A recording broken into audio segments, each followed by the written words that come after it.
Hello, viewers. Thank you for joining us for another segment of Camera On with Office Inside. We have a discussion today. I'm excited for this week's topic, and we have our special guest. Um, what's your name, brother?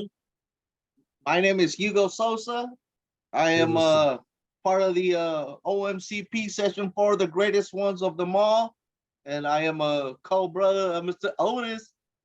Yeah, he's going to be joining us today. And I just want to say, if you guys like our segments, hit the like button and subscribe so you can receive notification when every time we drop a segment. Go, Otis.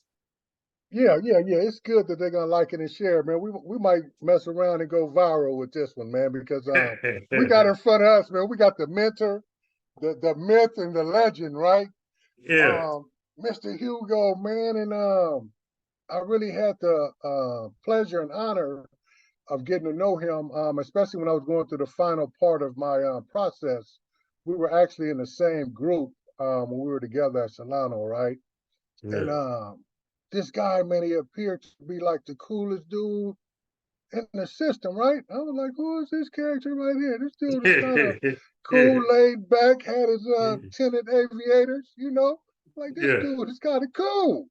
And that became true when I really got to meet the man, right? Really got to know him. And I even had the honor of being able, without being judged, even shed a few tears in front of him as we were going through our different process groups, right? A real good guy, man. So when we were like figuring out, man, how can we bring other people on? He was one of the first people that came to mind, and they actually he was the first person that rose his hand, right? And so I also, while we're both out here enjoying our freedom, had a chance to meet up with him one time when he was down in LA. And I'm gonna tell you, man, this put the icing on the cake. We went out to go eat at Fixin's, right? Soul food restaurant. And I at first thought, you know what, maybe he didn't know what to order. So I ordered first, ordered some oxtail, right? And he said, yeah, I'm gonna have what you have. But then the man ordered some Kool-Aid, right? Like I did. And that put the ice. I'm like, this dude right here, right? This guy is cool. And so it made me think after that, and even during our conversation, it's like the impact. What type of impact is he having on his community, right? At one time, being a person that had to be removed from the community, right? And so I'm honored to have him here today, man, and kind of discuss around communities being made safe with our presence, right? The type of things that are going on and the type of things that we're doing to continue to be safe, not only to our family and friends, but also to our communities. So I welcome you. I welcome you. Yes. And I'm glad that you're here, man. Thank you, my brother. Thank you. I think it's not only an honor, but a privilege to not only have met you on the inside, but, to have the good fortune to have met you outside too. So, yeah, thank you for that. Yeah, no problem. So what being out here, man, how long have you been out? I got out at the end, towards third quarter of 2021, which makes it 2 years now? Okay. Yeah, I came, fortunately, you know how laws change. I had lifetime parole. Then it went to 10-year parole. Then it went down to 5-year parole. And by the grace of God, this past Christmas, my PO said, man, I don't know who you know, I don't know what you've done, but you're off parole. Right. Nice, that's an indication of being safe. You know what I mean? Yeah. That's those who are in place to watch over us and govern us, make that decision. Like, you know what, this person is safe and no longer need watchful eyes over them. Man. And congratulations, and congratulations too. Thank you, brother. Appreciate that. Yes, sir. Yeah. So with that just happening, what does 2024 look like for you? Well, right now, I am planning to start traveling. Being incarcerated for half my life, and now that I'm a little bit wiser, I look at horizons a little bit better now. I enjoy them. I'm looking forward to not only being part of the community, an advocate for people in our community which are less fortunate to have not the necessary resources and informations for them to make better decisions, but also, just me, my time, travel a little bit here and there, get to see people, places that I would have never thought of other than the hood. You know what I'm saying? Yeah. Hey, Hugo. Give us a little backdrop about yourself. How long was you incarcerated? Well, obviously you can't tell, but I'm a Mexican. So yeah, I Yeah. was incarcerated almost 25 years for a Okay. murder. Okay. I was one of those people that realistically, I thought when I first started my prison sentence, there was no education, there was no college, there was nothing like that, only but dead time. And so it was one of those things that the only thing that I could look forward to was to live as comfortable as I could while on the inside. And with that came a lot of rules violations, 115s, extending my stay longer. And because there was that possibility of not paroling, I didn't have too much hope. But then later, Arnold Schwarzenegger came into the system, and he added the R to CDC. And he made school available. He added rehabilitation to it as a mandate, and that opened up the doors for me to start looking at doing something better, which I did. And one of the biggest things for me was my people was the strong motivators. Most of my people that I associated with in prison, they had the same IQ that I did. They had the same education that I had of a high school dropout. Yeah. Realistically, I didn't even go to high school. I went to go pick up on chicks. So Yeah. fortunate to be able to, read and write, finish elementary, and dropped off in 7th grade, junior high, which is now middle school, which is when I started really getting in trouble. But again, fast forwarding, the law, Arnold Schwarzenegger put that rehabilitation in it. We had to program, go to school. I was fortunate to, be able to function in Volks, because before, with my life sentence, I didn't qualify for it. They would give it to those people that are short term. I'd be on a list somewhere. But with that, it opened up the door for me to, get some education. And with education came the meeting other people from different races, from different cultures, different nationalities and religions. And I started seeing life with a different eye, on a different perspective, and started seeing even my own existence as, what am I doing with my life? Is it gonna mean something at the end of the day, or am I just gonna die here and ain't no one gonna know? So I figured I try to make a change in myself, and I try to make a change in those that were, in my inner circle, and those that needed help, I would help. Those that I could assist, I would assist. And fortunately, that program came around, the offender mentor certification program, where they would take long-term inmates that were going to be in the system for a while and train them to be alcohol and drug counselors, which is where I met the greatest person right there, brother Otis. Yeah, and through that's those, nice. That's nice. That's nice, yeah. man. So through that certification, I was able to, I guess, open up the doors for the prison, of course, by the grace of God, first and foremost. But they looked at my record. They saw me as a deserving a parole board hearing, and all of a sudden I went to a parole board hearing, and they were like, not suitable right now, because it was my first one. But I had the opportunity, again, through the offender mentor certification program, to meet I think her name was Karen. I don't remember. Otis, do you remember the lady that was the boss for the commissioners? I can't remember offhand. No, I don't. Yeah. So and she told me she's like, look, Mr. Sosa, if you stay here, you ain't gonna go home. You gotta go to another prison where they ain't got nothing, and you gonna shine like a penny. And said they just might give you an opportunity. And she gave me that advice, and I was fortunate to actually do so. I transferred to another prison where there was nothing, no programs, no nothing. Got another parole board suitability hearing, and again, by the grace of God, here I am. Praise God, man. Congratulations, man. Thank you. Thank you. And that's not to say again, for me, it's full circle. I'm one of those people that am fortunate to come from the hood and then go back to a different hood and start a new life. This right. time on the path of betterment, on the path of helping and assisting others. Yes. That Yeah, in that's my what it's all time, about.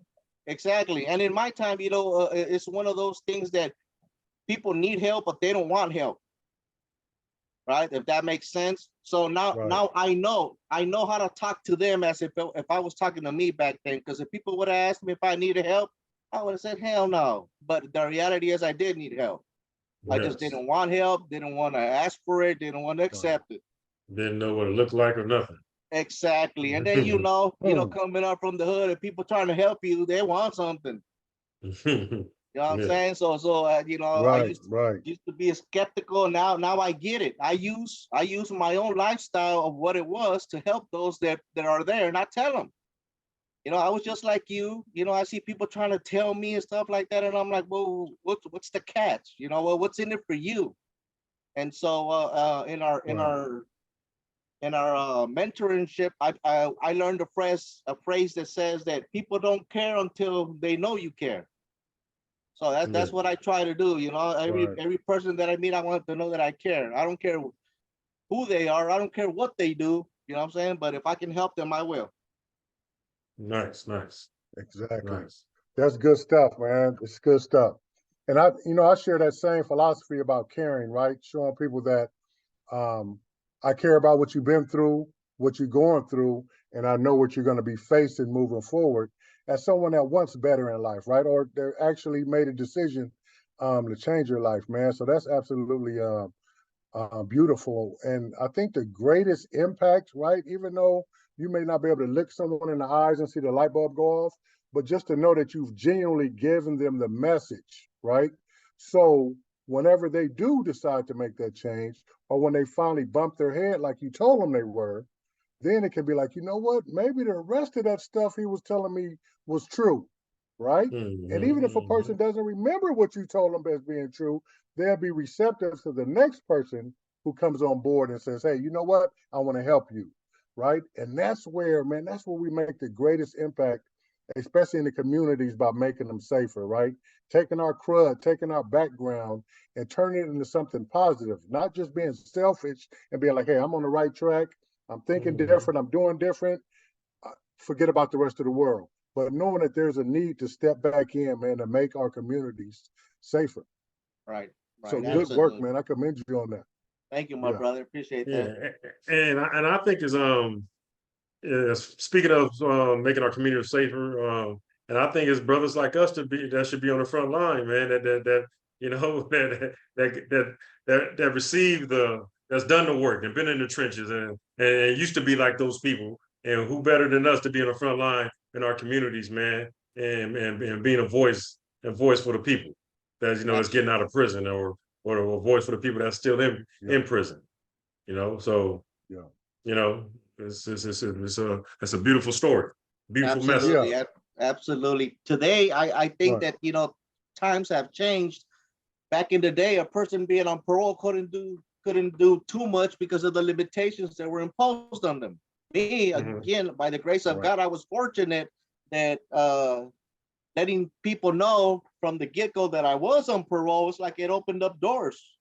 People wanted to know why. Right. People want to know why I was doing the things that I was doing. If I wasn't scared about, violations or getting caught up with the PDs and stuff like that. And it was like, no. So, times have Yeah. changed, and like you gentlemen are saying, those of us who've been there, done that, we know how, we know where, we know when to help people out. Exactly. Yes. Right. Right. Yes. So as a fresh member, not fresh, you said been a little bit over 2 years, but as a new member in the community, right? What would you say your mission is in the community? I'm fortunate to be in the ghetto part of Sacramento. I'm in South Sac, and my mission is like, my mission is by location. You know, I see it that way. You know, sometimes when I work and I work 15 miles away, the location, the geography is different, so it changes.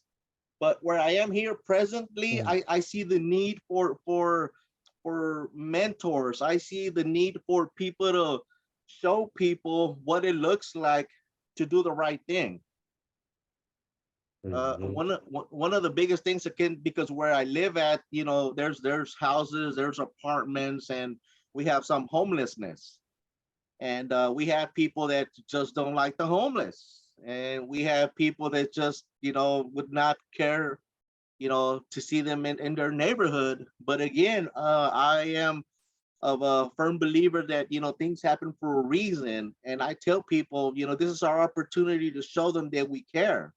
If we give them a helping hand, not so much enabling, but giving them a helping hand where we can, we might get to know some of these people and come to know that, you know, they're not homeless because they wanted to. They could have been homeless because of the COVID situation. You know what I'm saying? 80% of the people that were currently homeless lost their jobs during COVID when the country shut down. 30, 35, 45% of those relapsed, and they just haven't gotten a break. You know, so these people were somebody's neighbors at one point in time, and if we don't get to know them, if we don't reach out to them, then they're gonna stay there, and we can complain all day long, but we ain't doing nothing about it. So again, That's amazing to come from prison with that attitude and the ability to give back, right? Like you said, hey, there was somebody's neighbors. Where are the neighbors at, right? Where are the neighbors at? Took somebody or somebodies who were at one point in time removed from society, right? Because they couldn't abide by society's obligations, right? Right. And now back, giving back, not only but helping themselves, their communities, and reaching out to the less unfortunate, man. That's some very commendable actions that you and a lot of us who've been incarcerated are now out here doing, right? Trying to bring hope, man. Give people hope, some healing, you know? well, And at the and it same started. time, Otis, forgive me for interrupting, but it starts with what you brothers are doing right now. You guys are opening this forum for us to come together, share our stories, share our ideas, share our successes, you know, stuff like that. And other people that listen and watch, you know, they can be motivated, they can be encouraged to go ahead and start doing what they need to be doing. You know, for me, Otis, that question you asked the brother about what's his mission, for me, it would be consistency.